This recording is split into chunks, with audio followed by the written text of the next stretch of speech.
Národná diaľničná spoločnosť sprevádzkovala posledný objekt stavby D1 Sverepec-Vrtižer, stredisko správy a údržby diaľnic Považská Bystrica. No ja som rád, že po dlhých rokoch sa nám konečne podarilo tento úsek definitívne dokončiť.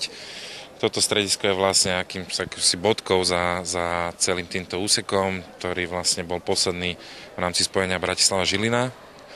A stredisko je naozaj veľmi, veľmi pekné a myslím si, že zabezpečí ďaleko vyššiu mieru komfortu aj pre vodičov a aj vyššiu mieru bezpečnosti na diaľniciach, pretože je bližšie k diaľničnému spojeniu, je naozaj moderne vybavené, sú tu všetky zariadenia potrebné na prevádzku údržbu diaľnic, takže je to len krok správnym smerom.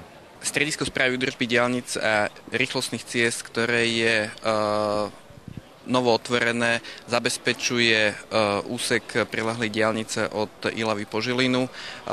V rámci zabezpečenia je tu situovaná technika, vrátane priestorov pre materiál, zásobovanie a samozrejme v neposlednom rade sú tu nové priestory pre zamestnancov strediska.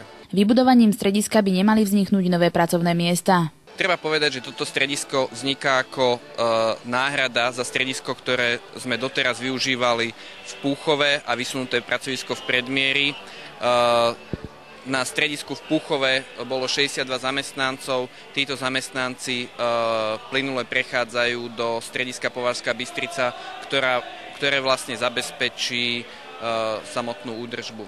Nepredpokladá sa so zmenou počtu pracovníkov. Stredisko si nevyžiadalo ani zakúpenie novej techniky. Nie, čo sa týka techniky, tak Národná diaľničná spoločnosť disponuje veľmi kvalitnou a špičkovou technikou, ktorá bola situovaná v prevádzke v Púchove a táto bola len presunutá do strediska Považská Bystrica. Súčasťou nového strediska je aj nové operátorské pracovisko, ktoré bude zabezpečovať nepretržitý dohľad nad bezpečnosťou cestnej premávky.